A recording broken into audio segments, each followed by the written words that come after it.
Welcome to the Corporate Development Academy, CODAC, a series where we discuss topics that are relevant to everyday life. Thank you to all our viewers for sticking with us and following us on this journey. You are the reason we are still here, and we are grateful. My name is Chibuzo Okechukwu.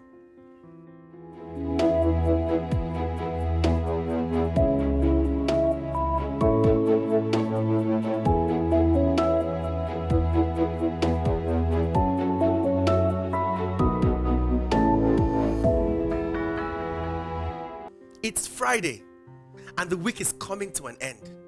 You have very important tasks to carry out as the deadline approaches. Now you're silently blaming yourself for not starting earlier. How did this happen? Where did you go wrong?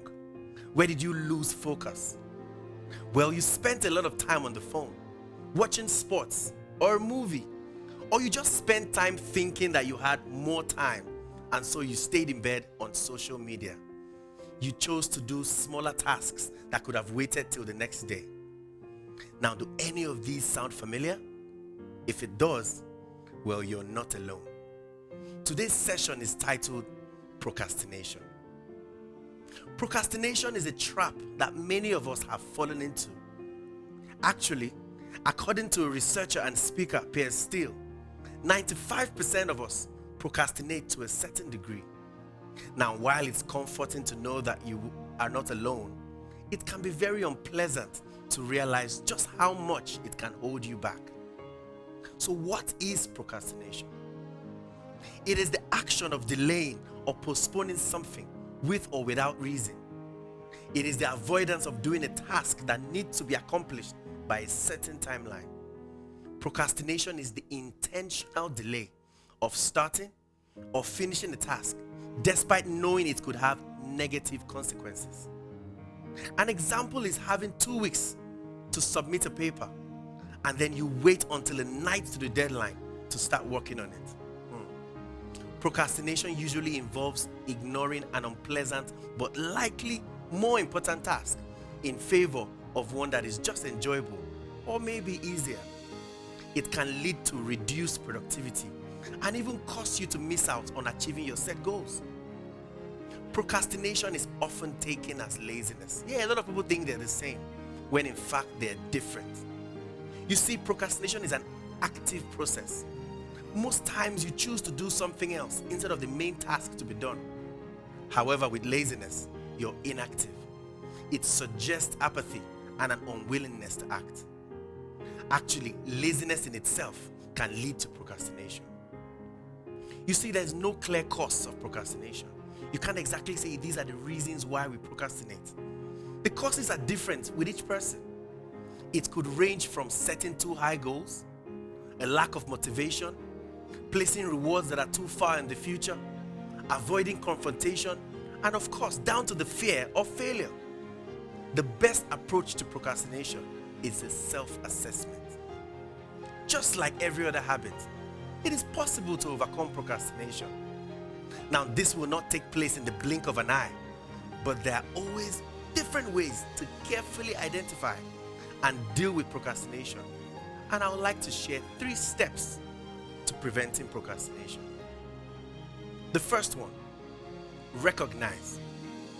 You see, the first step to quitting anything is accepting that it exists in the first place. Now, you have to realize that with procrastinating, it's not a very, very good thing. You must admit to yourself that you are indeed procrastinating.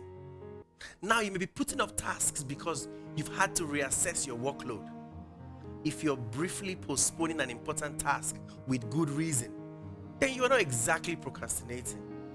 But when you start putting things off indefinitely or without adequate, feasible plans to carry them out, then you probably are.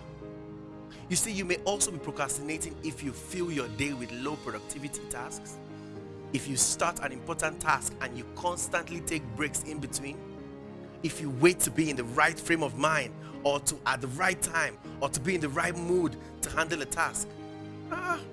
When you realize that you procrastinate, when you understand and you recognize that you are, the next thing is the reason. And that's number 2. Work out why you are procrastinating. You see, you have to understand the reason for procrastinating before you even begin to overcome it. As already mentioned earlier, the causes are relative to individuals. So you must identify and try to avoid what are those things that cause you to procrastinate. Do you find things boring? Then you take steps to do them quickly so you proceed to other things that you enjoy doing.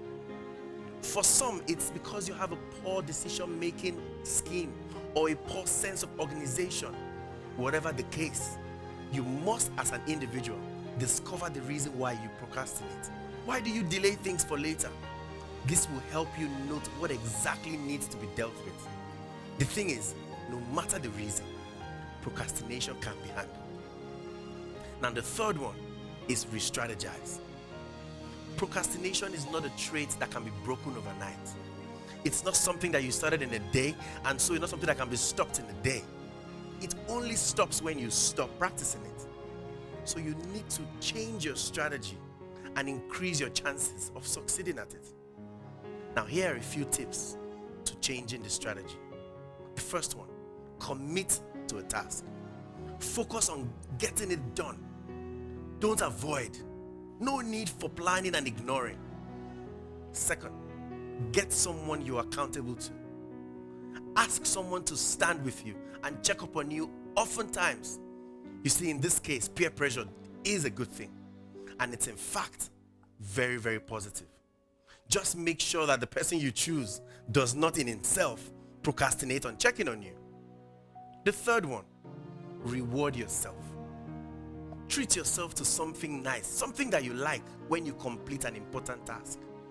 Make sure you enjoy completing that task and ensure that the reward comes almost immediately. You see, the notion of a delayed reward may not be motivation enough to break out of procrastination. D, minimize distractions. Turn off email, social media notifications while you're working. Avoid televisions, phones, or anything else that may cause any form of distraction. These things can lead you to procrastinating, can lead you to postpone tasks that need to be done. And in such cases, maybe just emergencies will be acceptable. And even those too can be curtailed. You see, a research from Stockholm University confirmed that procrastination isn't just a time management issue. It was discovered that there are emotional factors that trigger procrastination as well. And a lot of people have claimed that they intentionally leave things to the last minute because they work better under stress. Now, while this is true, stress is in no way a positive thing. Aside from the mental health complications and the risks to the brain, to the body, and others, stress exposes one to errors and poor outcomes while carrying out your tasks. Yes, you could end up doing things faster and without hitches, but the general output will be less than desired or expected standard. It will be difficult to meet up to the expectations that you set, as it was done under pressure. So enough with the delays. Put an end to the meaningless postponing and get things done now. Pick up your phone and make that call to that person. Reply that pending email or text message that you received ages ago. Now is the best time to start that business or apply for that job. Stop putting it off. Today is the best time to do most of the things that you have pushed for tomorrow. Now let me tell you this. Tomorrow is often the busiest day of the week. It's so occupied that it never shows up. Get this. Today is every day on that day. Tomorrow will always be the next day, every day. Think about that for a minute. You see, today is your friend, but tomorrow is the enemy. That's all we can take for today's episode. Please remember, switch on your notifications to this page so you can get informed as soon as an episode goes live. Also, we are planning bigger and a better package for our viewers. We're trying to move to YouTube and reach out to more people. So, keep liking our page and sharing to your friends. Thank you for watching. This is CODAC.